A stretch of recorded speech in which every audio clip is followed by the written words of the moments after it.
Oke, sekali lagi selamat malam, selamat datang. Ya, saya miss Anda 2 minggu ya, 2 minggu ya.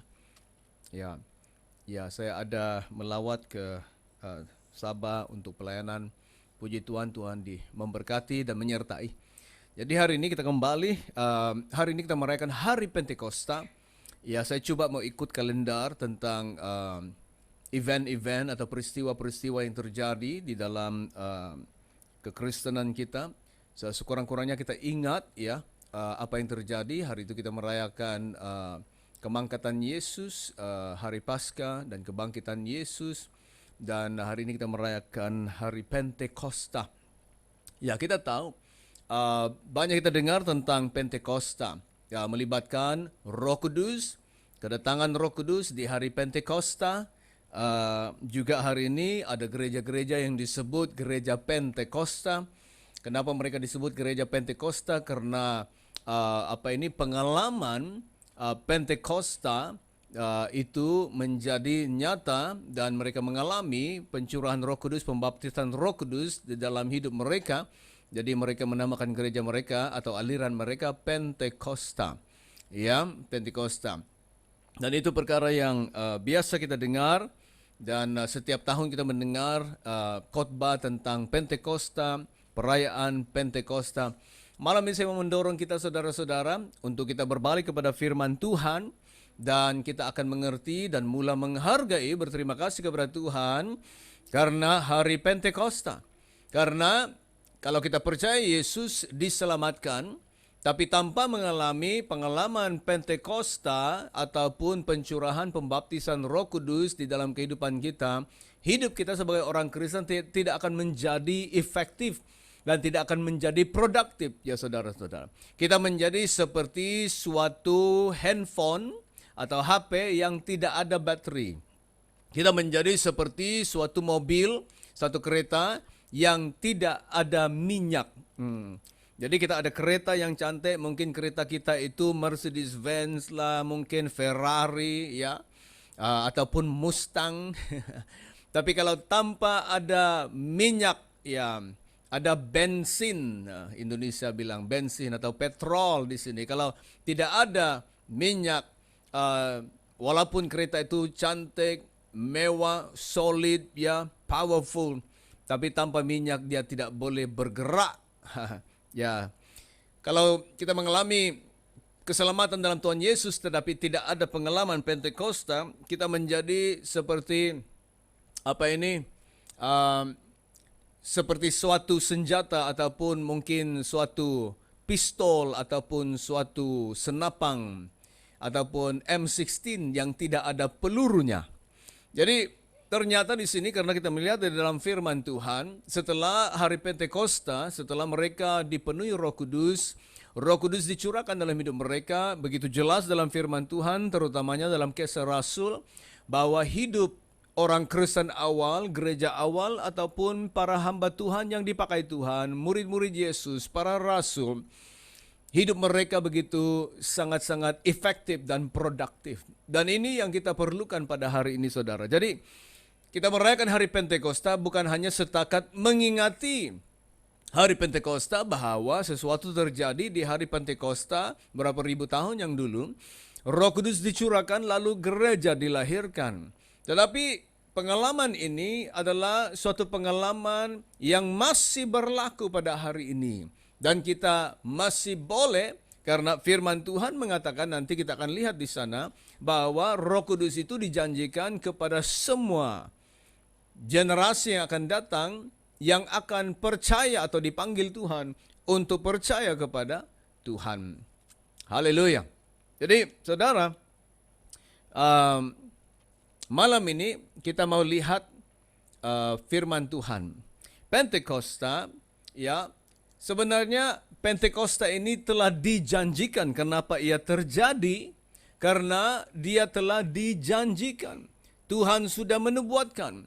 Kalau kita berbicara tentang Roh Kudus, Allah Tritunggal, ya pribadi yang ketiga di dalam Allah Tritunggal, yaitu Roh Kudus, kita melihat Roh Kudus itu dari awal lagi dia sudah berada di sana. Kejadian 1 ayat 1 dan 2 kita melihat Roh Kudus sudah ada berada di sana dan terlibat di dalam waktu Tuhan menciptakan segala sesuatu.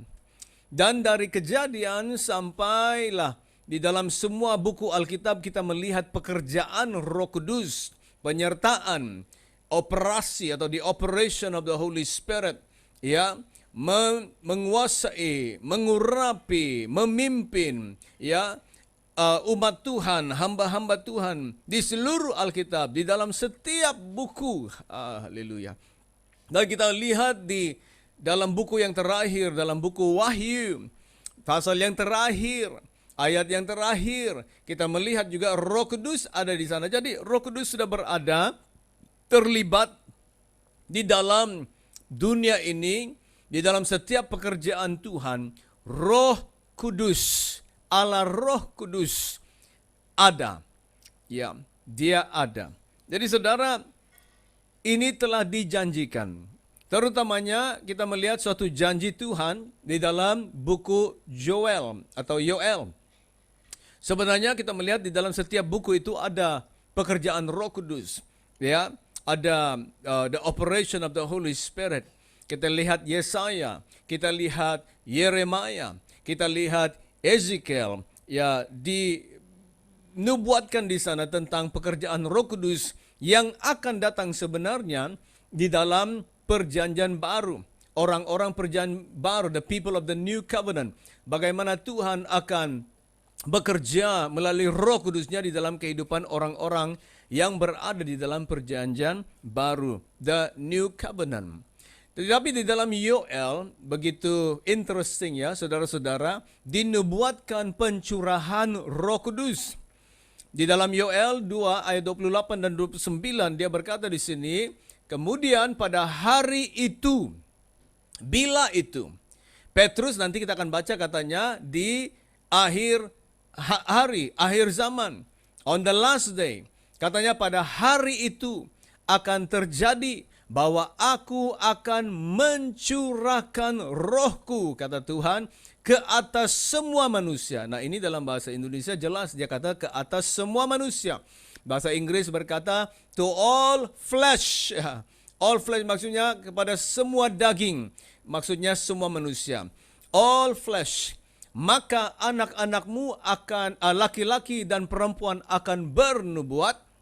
Orang-orangmu yang tua akan mendapat mimpi, teruna-terunamu akan mendapat penglihatan-penglihatan, juga ke atas hamba-hambamu laki-laki dan perempuan akan kucurahkan rohku pada hari-hari itu. Jadi ini salah satu nubuat yang jelas sekali bahwa Tuhan akan mencurahkan Roh Kudusnya ke atas semua manusia. Tapi saya mau jelaskan sedikit di ayat 28 ini, atas semua manusia. Perkataan atas semua manusia itu sebenarnya bukan all inclusive, maksudnya semua manusia di dalam dunia. Karena perkataan itu sebenarnya adalah perkataan terbatas. It's a limited word. Limited word. Tuhan berkata mencurahkan Roh Kudusnya ke atas semua manusia. Dia maksudkan kepada atas semua manusia yang percaya kepada Dia, yang menjadi umat-umat Tuhan, menjadi anak-anak Tuhan. Itu maksudnya ayat di sini. It's a limited word. Ya, bukan all inclusive word, bukan suatu perkataan yang merangkumi semua, yang berbicara tentang semua manusia dalam dunia ini, melainkan semua orang percaya kepada Tuhan Yesus.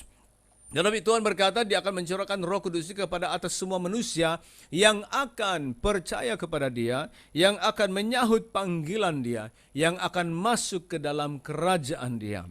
Dan apa yang akan terjadi? Anak-anakmu, laki-laki perempuan akan bernubuat, orang tuamu mendapat mimpi, teruna-terunamu akan mendapat penglihatan ataupun visi-visi. Atas hamba-hamba laki-laki dan perempuan, kucurahkan rohku pada hari itu. Jadi, Yoel, Tuhan menubuatkan kedatangan Roh Kudus ini melalui Nabi Yoel, ya. Dan Yesus mengatakan, ya, janji ini di dalam Lukas 24 ayat 49. Yesus berkata, aku akan mengirim kepadamu apa yang dijanjikan Bapa. Apakah janji Bapa itu? Janji yang dijanjikan Bapa itu adalah dari Yoel. Nubuatan dari Yoel, nubuatan dari Yesaya, Yeremia, Yehezikiel, dan firman Tuhan yang lain lagi. Yesus berkata, Bapa di sorga mengistiarkan, menubuatkan, menjanjikan untuk memberikan, mencurahkan Roh Kudusnya ke atas semua manusia. Yesus datang untuk menggenapinya. Luar biasa sekali. Haleluya. Nah, saya mau bicara sedikit tentang janji Bapa di surga. Di dalam Alkitab, sama ada dalam perjanjian baru, perjanjian lama, tapi kita melihat begitu jelas dalam perjanjian lama, bahwa apabila seseorang itu bersumpah, berjanji, mengangkat sumpah, terutamanya anak-anak Tuhan, janji mereka itu ditepati. Kalau dalam perjanjian baru, coba kita ambil contoh Herod. Herod pada hari ulang tahun dia merayakan ulang tahunnya dengan pembesar-pembesar, orang-orang penting ya di Yudea. Lalu datanglah Herodias, dan anak perempuan Herodias itu menari di depan mereka. Dan Herod itu sangat-sangat terhibur. Dan karena dia terhibur, dia berkata kepada anak perempuan ini, anak Herodias, dia berkata, mintalah apa saja yang kau mau, aku akan memberikan, walaupun separuh daripada kerajaanku akan kuberikan kepadamu. Lalu anak perempuan ini lari kepada ibunya Herodias dan bertanya, apakah yang aku mau minta? Jadi ibunya berkata, aku mau kepala Yohanes Pembaptis. Lalu anak ini lari kepada Herod dan dia berkata, aku maukan kepala Yohanes Pembaptis. Herod itu rasa begitu menyesal, susah hati karena permintaan itu sangat berat. Tetapi karena dia sudah mengeluarkan perkataan janji kepada anak Herodias, dia terpaksa melakukannya. Nah, ini menyatakan kepada kita bagaimana orang-orang di dalam Alkitab ini begitu serius dengan perkataan janji ataupun perkataan sumpah mereka. Itu kuasa perkataan, the power of word. The power of word. Kalau kita lihat di dalam perjanjian lama, cerita Yosua bersama dengan orang-orang Gibeon. Sewaktu Yosua sudah memusnahkan, menghancurkan Jericho dan Ai dalam Joshua 6, 7, 8. Lalu dalam Yosua 9 datanglah orang-orang Gideon dan menyamar, katanya, kami datang dari jauh. Kami mendengar bagaimana Tuhan bekerja dalam hidup kamu, menghancurkan kota-kota besar seperti Jericho, Ai, dan kami datang untuk berdamai, katanya. Lalu Yosua berjanji kepada mereka tidak akan memusnahkan mereka, menghancurkan mereka, tapi menjadi hamba mereka. Tapi setelah 3 hari, Yosua mengetahui bahwa mereka itu adalah orang yang dekat dengan mereka. Dan para pemimpin Israel marah dan kata, mari kita hancurkan, musnahkan mereka. Tapi Yosua kata, tidak, kita tidak boleh membunuh mereka, kita tidak boleh menghancurkan mereka, karena janji sumpah yang kita sudah katakan kepada mereka. Yosua menganggap janji sumpah perkataan dia itu sangat luar biasa. Nah, banyak contoh-contoh dalam Alkitab bahwa perkataan itu sangat berkuasa, janji, sumpah, pengistiaran itu sangat berkuasa. Dan bukan saja anak-anak Tuhan, orang-orang dalam Alkitab, tapi Tuhan sendiri menganggap janji sumpah itu sangat serius dan harus digenapi. Kalau kita lihat janji sumpah Bapa di sorga kepada Daud, dia berkata kepada Daud bahwa tidak akan ada orang yang tidak akan duduk di atas takhtamu. Ya. Dan Tuhan berjanji bahwa kerajaan Daud itu akan berterusan sampai selama-lamanya. Walaupun kerajaan Daud, kerajaan Israel terpisah dua, terbelah dua, kepada Rehoboam anak Solomon dan kepada Jeroboam yang memberontak. Tuhan bagi karena pemberontakan mereka, dosa-dosa mereka, pelanggaran mereka. Jadi 12 Bani Israel itu Tuhan bagi, mengambil kerajaan itu daripada Daud, Solomon, dan berikan kepada Yeroboam. Tetapi Tuhan tidak memberikan sepenuhnya. Dia mengambil 10 bani dan berikan kepada Yeroboam, dan tinggal 2 bani saja kepada Rehoboam. Karena Tuhan berkata, Daud tidak akan ada orang yang tidak akan duduk di atas taktanya, kerajaannya akan tetap. Walaupun kerajaan itu diambil daripada tangan dia, tapi Tuhan tetap tinggalkan remnant ataupun segelintir 2 bani itu kepada dia. Karena janji Tuhan kepada Daud, walaupun apa yang terjadi. Jadi ini berbicara kepada kita saudara-saudara bahwa janji Tuhan itu sangat penting dan Tuhan akan genapi. Jadi di sini di dalam Yoel, Tuhan berjanji akan mencurahkan Roh Kudus-Nya ke atas semua manusia. Dan Yesus telah datang untuk menggenapinya. Yesus berkata Lukas 24:49, Aku akan mengirim kepadamu yang dijanjikan Bapa-Ku. Kisah Rasul 1:45 ayat 4 berkata, menantikan janji Bapa. Wait for the promise of the Father. Nantikan janji Bapa, yang demikian katanya telah kamu dengar daripadaku. Karena Yesus sudah mengatakan ini dalam Lukas 24. Dan dia berkata, nantikan, wait, kamu sudah dengar daripadaku, nantikan, karena itu akan digenapi, itu akan datang katanya yang telah dijanjikan Bapa. Karena katanya sebab Yohanes membaptis dengan air, tetapi tidak lama lagi kamu akan dibaptis dengan Roh Kudus. Nah, jelas kan di sini perkataan Yesus. Ada orang tidak percaya pembaptisan Roh Kudus karena dia berkata, saat kita dibaptis dalam air, saat itu juga kita dibaptis dengan Roh Kudus. Karena mereka berkata itu yang terjadi kepada Yesus di Sungai Yordan di dalam Matius 3. Tetapi itu Yesus, bukan kita. Tapi bagi kita, Yesus jelas berkata di sini di dalam Lukas 1 Kisah Rasul 1 ayat 5, Yohanes membaptis dengan air, tetapi tidak lama lagi kamu akan dibaptis dengan Roh Kudus. Maksudnya kamu percaya Yesus dibaptis di dalam air, tetapi kamu juga harus dibaptis dengan Roh Kudus. Jelas sekali, tidak perlu didebatkan lagi. Haleluya. Jadi pembaptisan air adalah pengalaman yang berbeda daripada pembaptisan Roh Kudus. Dan Yesus datang untuk menggenapinya. Yesus datang untuk menggenapinya. Apa yang dijanjikan Bapa di dalam Perjanjian Baru, dalam Yoel, dalam Yesaya, Yehezekiel, Yeremia, dan lain lagi. Yesus datang untuk menggenapinya. Nah, ini telah digenapi.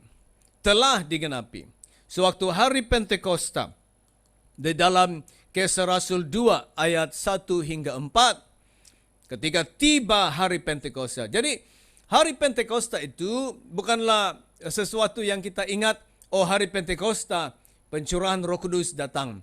Ya, hari Pentakosta itu adalah perayaan orang Yahudi.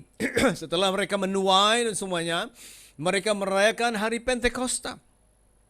Mengingati kebaikan Tuhan. Pente itu 50 ya. Jadi 50 hari selepas kebangkitan kenaikan Yesus, kita merayakan hari Pentakosta. Katanya semua orang percaya berkumpul di suatu tempat, tiba-tiba turunlah dari langit suatu bunyi seperti tiupan angin keras yang memenuhi seluruh rumah di mana mereka duduk, dan tampaklah kepada mereka lidah-lidah seperti nyala api yang bertebaran dan hingga pada mereka masing-masing. Maka penuhlah mereka dengan Roh Kudus seperti apa yang Yesus janjikan. Lalu mereka mulai berkata-kata dalam bahasa-bahasa lain, seperti yang diberikan oleh Roh itu kepada mereka untuk mengatakannya. Ya. Jadi di sini kita melihat kedatangan Roh Kudus di hari Pentakosta. Tuhan memilih hari Pentakosta untuk mengirim Roh Kudus Dia. menjadi suatu kedatangan Roh Kudus yang begitu spektakular, sehingga karena pada hari Pentakosta banyak bangsa turun datang ke Yerusalem berkumpul merayakan hari Pentakosta. Ribuan orang. Ada Bible scholar mengatakan kalau setiap hari Pentakosta kurang lebih 50.000 orang berkumpul di Jerusalem setiap hari Pentakosta. Mungkin lebih. Jadi bayangkan saudara-saudara, 50.000 orang mendengar, melihat apa yang terjadi sewaktu Roh Kudus datang. Bukan sesuatu yang senyap-senyap. Ya, kami terima Roh Kudus. Bukan. Tetapi sesuatu yang spektakuler. Ya, dia datang dengan tiupan angin yang keras, memenuhi seluruh rumah, dan lidah-lidah api datang ke atas mereka. Lidah-lidah api ini adalah lidah-lidah api yang begitu literal, yang hinggap di atas mereka. Bukan hanya dia bilang, seolah-olah saya melihat, ada penglihatan, ada visi, ada lidah api di atas kepalamu. Bukan. Tetapi sesuatu yang literal. Luar biasa. Angin yang kencang. Lidah-lidah api yang tampak, kelihatan di atas kepala mereka. Dan mereka dipenuhi Roh Kudus, sehingga mereka berkata-kata dalam bahasa-bahasa lain begitu lantang, begitu kuat, begitu jelas, sehingga seluruh Yerusalem datang dan melihat, mendengar mereka. Luar biasa ya. Jadi di sini digenapi pada hari Pentakosta, tetapi ada orang yang tidak percaya. Jadi ada yang olok mereka dan berkata bahwa mereka adalah orang-orang yang mabuk. Ini orang-orang mabuk katanya. Tapi Petrus berdiri katanya, ini bukan orang-orang mabuk. Orang mabuk waktu malam. Orang bukan mabuk waktu pagi, jam 9 pagi kata dia.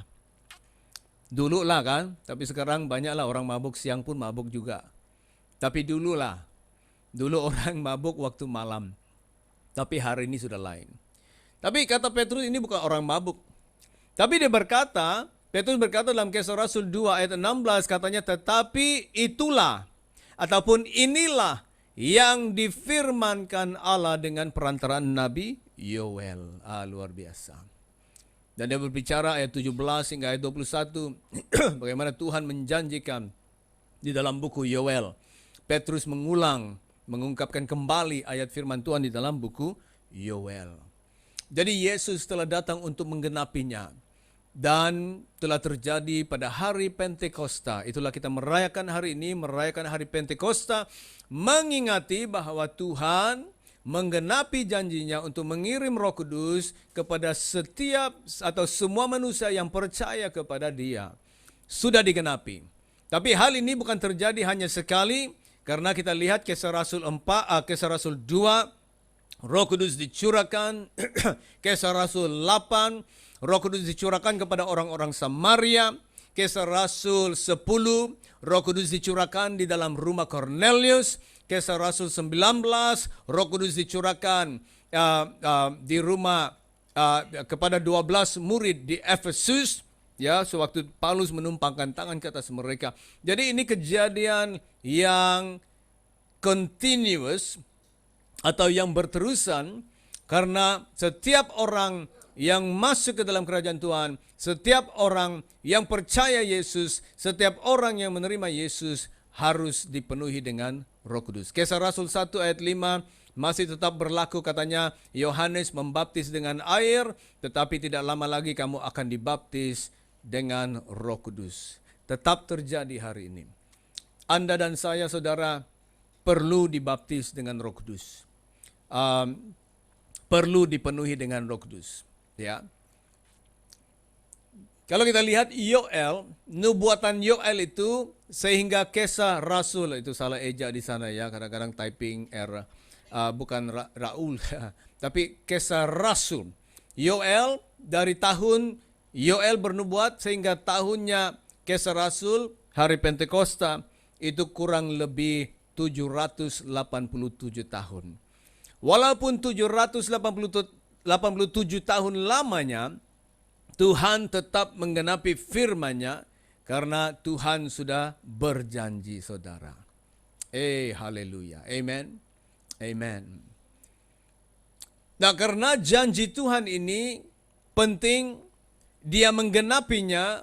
Yesus datang untuk menggenapi janji Tuhan. Yesus berkata, nantikan. Nantikan. Wait. Tarry in Jerusalem. Nantikan. Kembali kepada Lukas 24 ayat 49. Kata Yesus, dan aku akan mengirim kepadamu apa yang dijanjikan Bapa-Ku. Tetapi kamu harus tinggal di dalam kota ini, di Jerusalem, sampai kamu diperlengkapi atau dibajuhi atau dikuasai, clothed, endued, equipped, dibajuhi, dilengkapi, dipenuhi, dikuasai dengan kekuasaan dari tempat tinggi. Luar biasa. Jadi Yesus kata kamu harus tinggal ataupun menantikan. Wait, tarry in Jerusalem. Tinggal di Jerusalem. Nah, kenapa Yesus berkata tinggal di Jerusalem? Karena belum hari Pentakosta. Kita ini di belakang setelah hari Pentakosta. Di sini Yesus berkata kepada murid-muridnya, ini sebelum Pentakosta. Jadi sebelum Pentakosta terjadi, katanya nantikan, tinggal di Jerusalem sehingga hari Pentakosta tiba, karena Roh Kudus akan datang menguasai dari atas. Tapi kita ini setelah hari Pentakosta. Jadi soalannya, perlukah kita menantikan? Perlu tunggu? Tidak perlu. Hanya percaya Yesus dan terima pembaptisan Roh Kudus di dalam Tuhan. Haleluya. Kisah Rasul 1:4 lagi. Pada hari itu ketika ia makan bersama-sama dengan mereka, ia melarang mereka meninggalkan Yerusalem dan menyuruh mereka tinggal di situ, menantikan janji Bapa. Yang demikian katanya telah kamu dengar daripadaku. Jadi Yesus berkata, nantikan karena penting. Kalau tidak penting, Yesus tidak akan berkata nantikan, tunggu. Dia tidak akan berkata. Ya, kalau secara otomatis Roh Kudus memenuhi kita, secara otomatis ya Roh Kudus melengkapi kita saat kita percaya kepada Yesus, tidak. Tapi katanya nantikan, kamu sudah percaya kepadaku, Bapa di surga menjadi Bapakku dan Bapakmu, nantikan hari Pentakosta, nantikan pencurahan Roh Kudus, nantikan. Kenapa? Karena ini penting. Kenapa? Karena kita akan lihat nanti tujuannya Pentakosta. Tujuan untuk dipenuhi dan dibaptis dengan Roh Kudus. Apakah tujuan Pentakosta? Bukan setakat merayakan saja setiap tahun. Oh, Happy Pentecost Sunday. Ya, selamat hari Pentakosta, selamat hari Pentakosta. Tapi hidup kita tidak berubah, hidup kita tetap sama.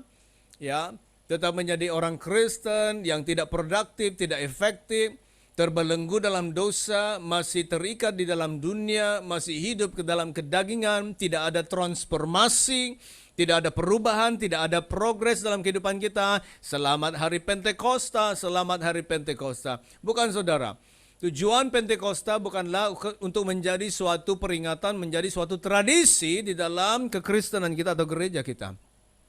Tujuan Pentakosta itu adalah suatu pengalaman yang hidup, pengalaman yang pribadi, pengalaman yang hidup dalam kehidupan kita setiap hari. Begitu nyata, it's a real experience. Real experience. Kita melihat pekerjaan Roh Kudus. We can see the work and the operation of the Holy Spirit. Haleluya.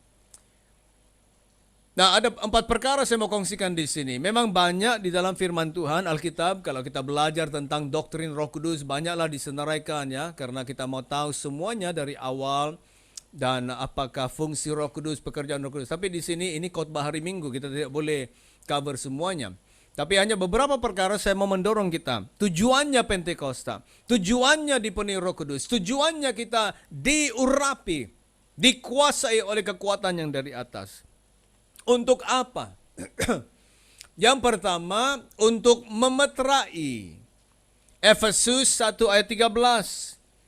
Saat kita percaya Yesus, katanya di dalam Dia kamu juga karena kamu telah mendengar firman kebenaran, yaitu Injil keselamatanmu. Di dalam Dia kamu juga ketika kamu percaya dimeteraikan dengan Roh Kudus. Yang dijanjikannya itu, situ lagi perkataannya, dijanjikan. Jadi diterapkan, being emphasized, promise, dijanjikan, dijanjikan. Dan Tuhan genapi.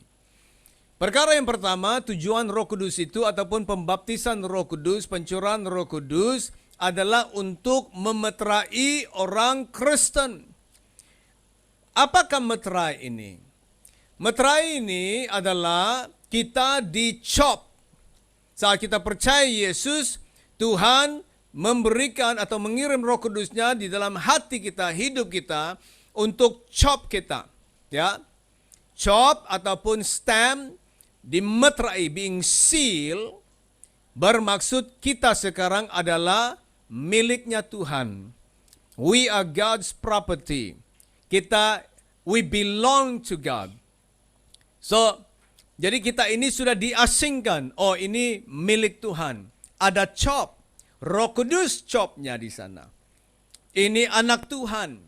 Ya. Jadi setan tak boleh sentuh kita, setan tak boleh buat apa-apa tanpa izin Tuhan.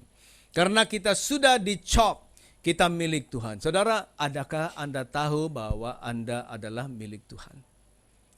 Adakah Anda tahu bahwa Anda adalah God's property? God's property. Ya.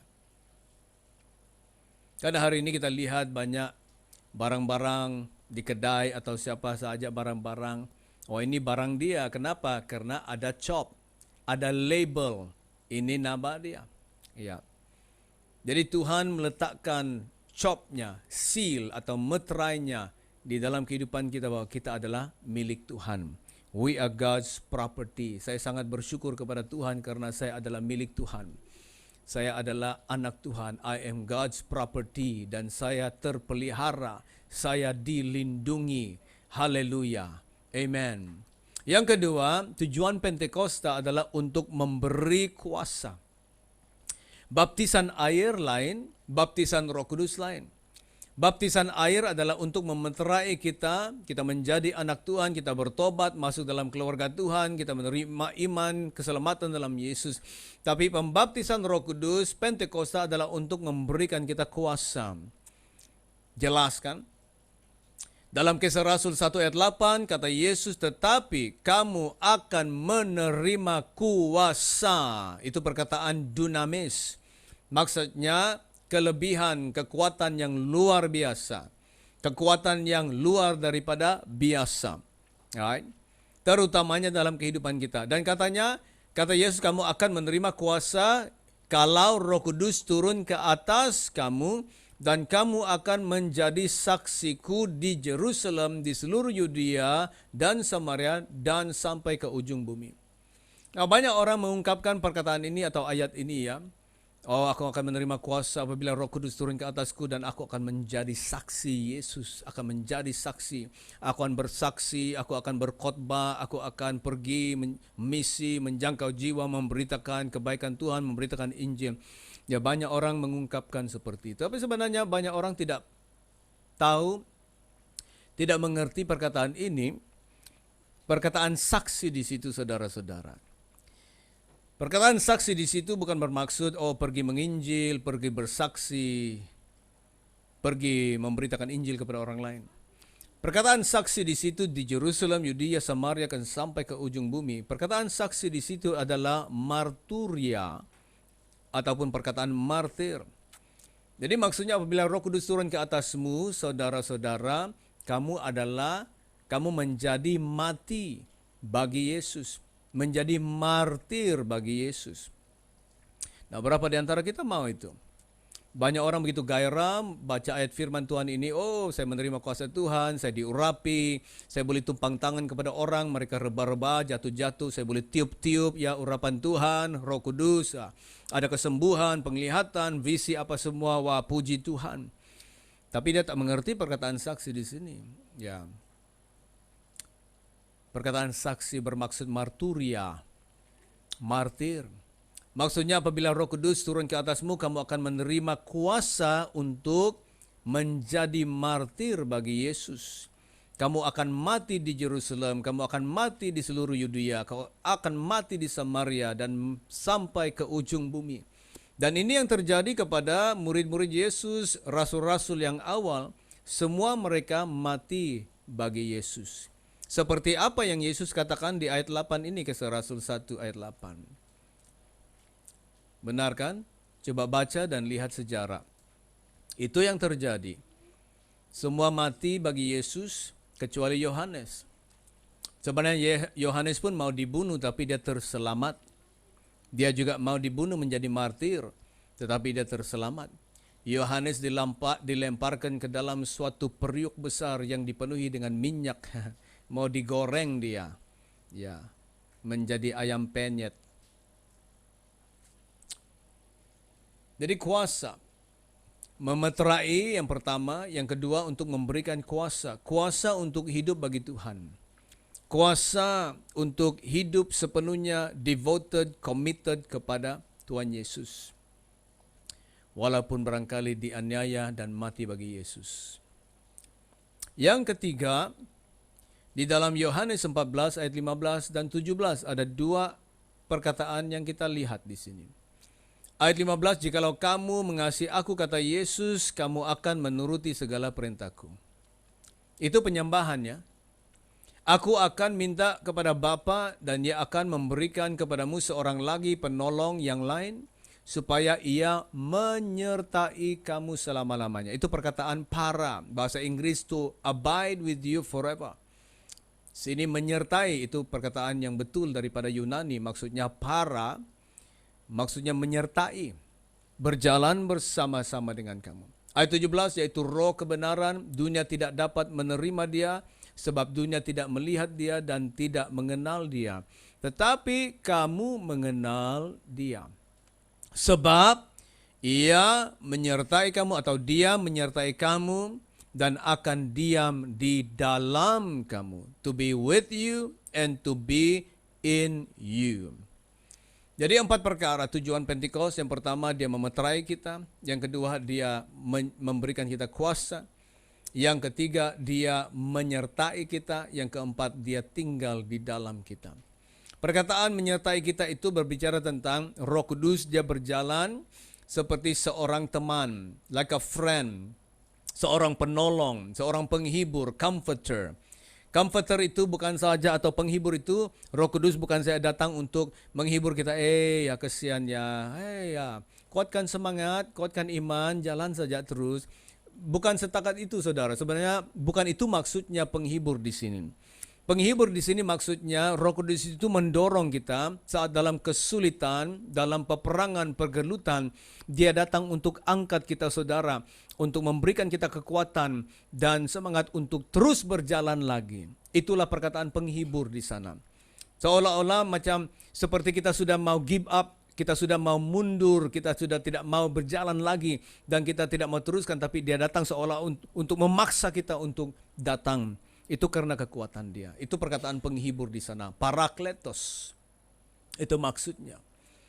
Dia menyertai kita. Para itu maksudnya walking on the side, walking alongside, berjalan di tepi kita. Jadi saudara, benar kata Paulus di dalam Korintus katanya, kita bukan seorang diri. You are not alone. Dia bersama dengan kita. Setiap hari dia ada bersama dengan kita. Berjalan bersama dengan kita. Membimbing kita, menuntun kita, mengangkat kita. Haleluya. Saat kita lemah, saat kita kecewa, saat kita rebah, dia datang angkat kita dan jalan lagi. Itulah pekerjaan Roh Kudus. Dan yang keempat, perkataan di sini perkataan di dalam kamu atau di dalam. Perkataan bahasa Inggris kecil saja, in, I-N. To be in you, dalam Yunani itu I-N, N, in you. Maksudnya dia tinggal di dalam kita. Dia berada, bukan saja di sebelah kita, di sisi kita, berjalan bersama kita, tapi dia tinggal di dalam kita saudara. Dan disitulah terjadi buah Roh Kudus dihasilkan. Galatia 5, 22, 23. Di situlah terjadi pekerjaan Roh Kudus dalam kita untuk mendewasakan kita. Untuk membuatkan karakter kita terbentuk. Dia menghasilkan buah. Buah itu dihasilkan. Buah itu bukan diberikan. It's not a gift. Right? The fruit, it's a fruit. Satu buah. Kalau karunia Roh Kudus itu, 9 karunia Roh Kudus disebut karunia karena diberikan secara cuma-cuma. Gratis, bukan cuma-cuma. Gratis, free, given free. Dia karunia, diberikan kepada kita. Jadi tak perlu dihasilkan. It's a gift, karunia Roh Kudus. Tapi buah Roh Kudus itu dipanggil buah karena pohon itu harus menghasilkan buah. Dan pohon itu tidak akan menghasilkan buah apabila dia belum matang. Dan apabila pohon itu tidak mengalami stres, buah itu terjadi karena pohon sudah menjadi matang dan dia mengalami suatu stres, lalu buah terjadi atau terhasil. Jadi di dalam kehidupan Kristen, ini pekerjaan Roh Kudus di dalam kita. Dia mau tinggal di dalam kita untuk menghasilkan buah Roh Kudus dalam kehidupan kita. Itulah tujuan Pentakosta. Itulah pekerjaan Roh Kudus dalam kehidupan kita. Nah, kita harus menerima dia dan membenarkan dia bekerja dalam kehidupan kita, saudara-saudara. Haleluya. Saya bersyukur kepada Tuhan, berterima kasih. Saya sangat-sangat rasa tenang, aman, damai, karena saya mengetahui lewat firman Tuhan bahwa saya bukan seorang diri. Roh Kudus ada dalam kehidupan saya. Haleluya. Amen. Dan katanya, this promise is for you. Maksudnya janji ini adalah untuk kamu. Untuk kita. This promise is for you. Saya lupa translate bagi bahasa. Di mana? Kisah Rasul 2:39. Setelah Petrus berkhotbah tentang kenapa Roh Kudus datang, tentang kematian Yesus, kebangkitan Yesus, dan mereka bertobat, dan mereka tanya Petrus, apa yang harus kami perbuat? Kata Petrus, bertobatlah dan percayalah kepada Tuhan Yesus. Berilah dirimu dibaptis. Dan katanya ayat 39, sebab bagi kamulah, ya beri dirimu dibaptis, kamu akan menerima Roh Kudus. Ayat 39, sebab bagi kamulah janji itu, dan bagi anak-anakmu, dan bagi orang-orang yang masih jauh.